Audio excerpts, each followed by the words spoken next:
Voici l'épisode, non pas l'épisode, le bonus 363 qui vient en complément de l'épisode 363 que vous avez peut-être déjà vu, ou pas. Si vous l'avez pas encore vu, vous pourrez le voir. Vous pouvez rester ici, il n'y aurait pas de... Voilà, mais vous pouvez voir les deux. Vous pouvez tout voir. Vous pouvez faire ce que vous voulez. C'est comme vous le sentez. 15 minutes donc d'infos encore, parce qu'on en avait encore un petit peu à vous proposer, avec mes petits camarades que vous allez reconnaître évidemment. Ce sont les mêmes que dans l'épisode susmentionné, à savoir d'un côté David, de l'autre Aurélien. Comment allez-vous tous les deux? Ça va toujours, j'imagine? Ça va. Ouais, ça va très bien. On l'a pas dit dans l'épisode, hein, mais notre ami David a pour l'instant le Covid-19. Et voilà, on le dit pas trop haut, parce que plus personne n'a ça, il paraît. C'est fini, c'est derrière nous. Mais lui, là, c'est plus à la mode, ça. C'est plus à la mode, non, mais voilà. Mais il est confiné, il est loin de nous, il ne va pas nous envoyer... Ici, c'est toujours à la mode. Oui, ça dépend un peu de dans quelle région du monde on se retrouve. Enfin voilà, on ferme juste la parenthèse et on salue le courage de notre camarade David qui, en plus d'œuvrer dans la chaleur, un peu comme nous aujourd'hui, œuvre aussi avec un peu de température et un peu de tout et pas bien, voilà. Décalage horaire aussi. Et le décalage horaire en plus, voilà. Décidément, il mériterait une médaille, ce David. Allez, on y va. Tiens, parce qu'Aurélien, c'est vrai, avait fait dans l'épisode, s'il l'avait vu, pas mal de rabattage, on va dire, vers ce bonus. Donc, autant renvoyer aussi vers tes news, Aurélien, puisque tu vas nous parler d'une autre solution. Une autre par rapport à celle dont on a déjà parlé dans l'épisode. Une autre solution pour récupérer de l'énergie des océans. L'énergie houlomotrice. Et donc, voilà. C'est l'énergie des vagues. Oui, donc en fouillant pour l'article, pour le sujet de l'épisode principal, je suis tombé sur le projet Swell, swel.eu. C'est une boîte anglaise qui fait des choses intéressantes. Alors, pour expliquer à nos amis qui font leur jogging, vous imaginez une arête centrale. Et de part et d'autre de cette arête centrale, il y aurait des espèces de grands plans en plastique. Et donc lorsque la vague passe sous les arêtes, les plans en plastique, d'accord, elle soulève chacun des plans en plastique successivement, puisqu'il y a des plans en plastique il y en a peut-être une quinzaine ou une vingtaine. Et donc, tout comme le clapet dont j'ai parlé dans l'épisode, on vient mettre en mouvement des actionneurs qui viennent transformer de l'énergie mécanique en énergie électrique pour récupérer de l'énergie. Et donc cette boîte anglaise, Swell, met au point des systèmes pour mettre en mer capable de récupérer de manière assez efficiente une quantité assez importante d'énergie. Alors, Swell, ça veut dire Sea Wave Energy, le L pour LTD. Alors, ils revendiquent le fait que leur solution est à faible masse, parce qu'il y a par rapport au volume, ce sont des flotteurs en plastique qui doivent être, à mon avis, pleins d'air. Ça ressemble, je te coupe 10 secondes, mais ça ressemble un petit peu à ce qu'on pourrait appeler un pont flottant. Tu vois, c'est ce que... Oui. C'est ce que... Moi, je pensais à ça aussi. Voilà, ça ressemble un petit peu à ça. Les ponts sur lesquels on ne sait pas tenir debout. Oui, qui sont un peu en déséquilibre comme ça, mais qui permettent quand même de traverser un gué un peu profond. Voilà, c'est un peu ça l'idée. Et plutôt que de prendre la force, le mouvement horizontal des vagues, comme on l'avait expliqué dans l'épisode, je vous renvoie vers l'épisode pour voir cette news-là, ici c'est plutôt un mouvement vertical qui est transformé en énergie. Voilà, je te rends la parole. En énergie mécanique, en énergie électrique. Ouais. Et donc, ils ont l'air assez avancés. Il y a des protos en mer, donc voilà, projet intéressant. En tous les cas, sur le site qui est plutôt bien fait, ils invoquent que c'est robuste, que ça ne nécessite pas de maintenance, que ça transforme de manière hyper efficace l'énergie des vagues, et puis que c'est fait en matériaux recyclés. Donc voilà. Bon, après c'est un pitch, il faudrait aller plus dans le détail, mais en tous les cas, c'est un autre projet qui m'apparaît intéressant. Oui, alors après... c'est un côté esthétique qui n'est pas dans l'autre. Oui, mais par contre, on parle de la pollution du ciel avec avec les satellites, il faudra faire attention avec les routes et les porte-conteneurs, parce qu'à mon avis, quand tu auras ça partout... Oui, effectivement. Faut les peindre en blanc. Ben voilà, ouais, c'est ça. Ouais. Faut les peindre en blanc. Je vous renvoie à l'épisode. Effectivement. Plein de références dans l'épisode au bonus et dans le bonus épisode. Il va falloir regarder les deux, les amis, parce que sinon vous n'allez rien comprendre. David, on parle de moteur de jeu, le moteur de Machinery, c'est ça, qui a été annulé. Donc je sais pas pourquoi on en parle du coup. Oui. On en parle parce que je trouve que c'est une nouvelle qui est assez perturbante. En fait, The Machinery, c'est un moteur de jeu qui était en voie d'être une alternative à Unreal et Unity, qui sont deux des moteurs de jeu les plus utilisés actuellement.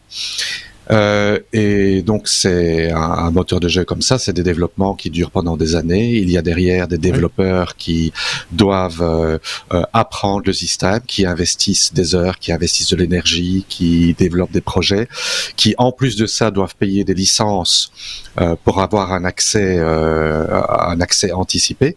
Et du jour au lendemain, la société derrière a décidé d'annuler le projet sans avertissement, sans explication. Alors, il y a un accord de licence qui a été modifié quelques jours avant l'annulation, où ils ont rajouté une clause obligeant aux développeurs à détruire tout code source, tout binaire, toute librairie et toute trace du jeu. En disant que pour ceux qui ont payé une licence, ils se feront rembourser, mais voilà, moi ça me perturbe parce que en tant que développeur, quand on a passé des mois pour apprendre un outil, voire même parfois peut-être des années, et que du jour au lendemain où on vous dit voilà, tu dois abandonner ça, ça n'existe plus, et ici, tu es obligé d'effacer tous les codes sources, toutes les références, tous les binaires, sinon 3 petits points.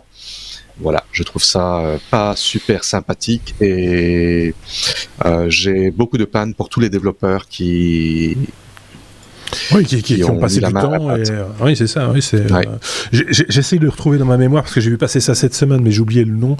Il y a une application assez connue d'ailleurs qui a été utilisée par les plus grands studios il n'y a pas tellement longtemps. Une application de rendu 3D qui est devenue gratuite, en tout cas libre d'accès, et je ne reviens plus sur le nom. Si ça me revient, je le mettrai en commentaire de cet épisode, ou si vous voyez de quoi je veux parler, ce qui est un peu obscur, n'hésitez pas à le mettre en commentaire aussi.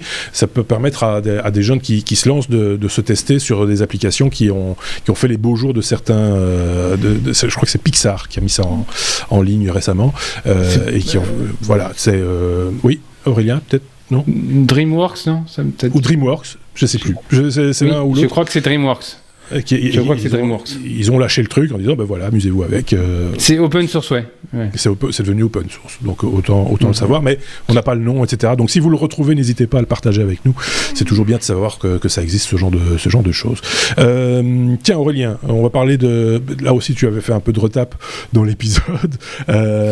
Si vous avez envie de casser du code source, et c'est très fort dans votre tête, vous pouvez peut-être participer à un grand concours qui moi personnellement ça peut m'énerver très vite, mais chacun peut voir non, mais ça. J'ai trouvé que c'était assez original. D'ailleurs, j'invite tous les développeurs là qui n'ont plus rien à faire là de ce dont tu as parlé.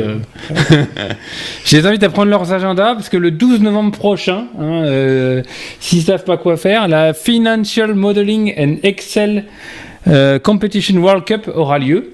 Donc c'est une compétition pour relever des défis sous Excel. C'est le championnat Alors, du ça monde peut paraître... de l'Excel, en fait. Voilà, ça peut paraître anodin, un petit tableur comme ça, mais il y a des gens, ils se cassent la tête sur des problèmes de tableur. Alors, la dernière édition avait quand même rassemblé 400 000 spectateurs. Et donc les 8 plus gros boss d'Excel s'affrontent dans une série de défis d'une 30aine de minutes. Alors, vous avez jusqu'au 6 octobre pour vous inscrire.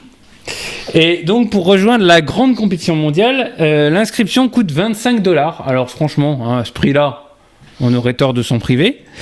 Et donc, il faut que vous remportiez après votre inscription, vous allez avoir 3 rounds à faire. Si vous remportez les 3 rounds, vous obtenez la reconnaissance mondiale pour faire partie des finalistes du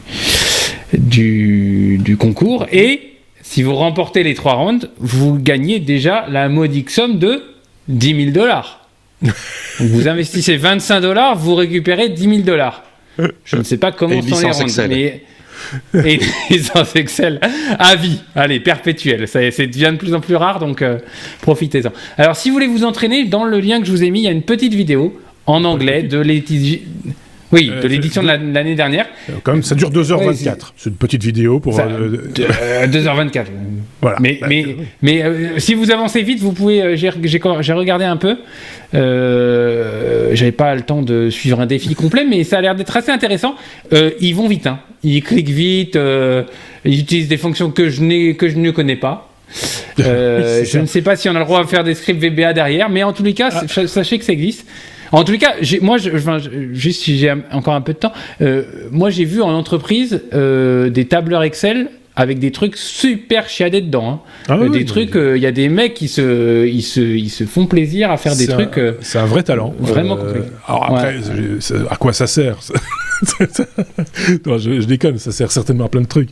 Mais moi, j'ai vu, de temps en temps, je vois des petites vidéos comme ça, on voit tout ça sur TikTok, par exemple, d'un gars qui vous donne une astuce Excel. Chaque fois, moi, je suis sur mon derrière en disant, bah c'est malin, tiens, ça, j'y avais pas pensé. Et voilà. Et donc, j'imagine que là, c'est des types, voilà, ils ont ça en tête en permanence, et ils vous font des trucs comme ça, des jolis tableaux, voilà. Ça a même été diffusé en télé, hein, ce concours aux États-Unis sur ESPN2.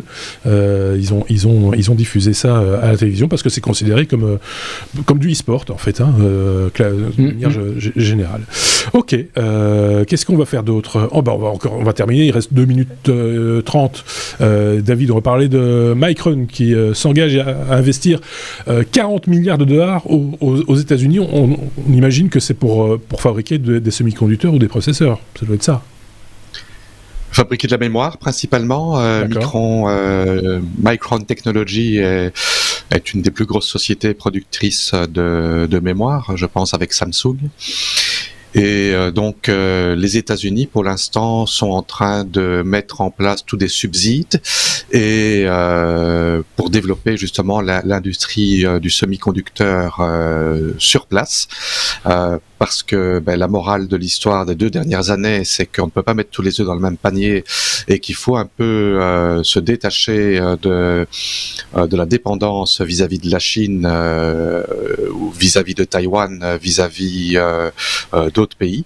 Et donc Micron s'est engagé à investir $40 milliards pour développer, pour mettre en place des usines de fabrication de semi-conducteurs aux États-Unis. Ouais. Donc, je pense que c'est nécessaire et je pense que l'Europe ferait bien de suivre aussi, parce qu'en effet, c'est pas bien d'être trop dépendant. Il y a du budget, alors je sais, j'ai pas les chiffres en tête, mais il me semble qu'il y a un budget européen qui est alloué aussi à la création d'usines de semi-conducteurs, de processeurs, de mémoire, etc. En Europe, parce qu'on assiste en fait à l'inverse de la mondialisation, hein, quelque part, c'est le retour sur les territoires et la proximité de l'Europe ou des États-Unis, etc., pour ne pas être totalement asservi à d'autres pays, à d'autres nations. Oui, Aurélien. Non, je corrige, en France, on avait un budget pour Omicron, pas Micron. Ah oui, c'est autre chose. C'est sur un autre compte. Ça, on va dire ça comme ça, c'est sur un autre compte. Enfin, voilà, on voit que ça bouge, et à mon avis, dans la saison 9 des Technos qui s'en vient, là bientôt, hein, dès le 1er septembre, on aura encore l'occasion de parler de cette recentralisation de cette industrie plus proche de nous. Ça va créer des emplois, ça va créer de l'industrie, c'est peut-être pas plus mal, quelque part. Il nous reste 30 secondes, juste pour vous dire que c'était un plaisir plaisir, une fois de plus, avec Aurélien et avec David, de converser dans ce bonus, mais également l'épisode 363, que je vous invite à aller écouter si ce n'est pas encore le cas. N'hésitez pas à aller l'écouter ou le regarder sur YouTube. N'hésitez pas à laisser les commentaires également, même sur notre blog, lestechno.be. Passez une très très bonne semaine, enfin même plusieurs semaines. La semaine prochaine, pas d'épisode, mais plutôt un hors-série consacré au Web3 avec Sébastien. On se retrouve très bientôt pour l'épisode 364. À très bientôt. Salut.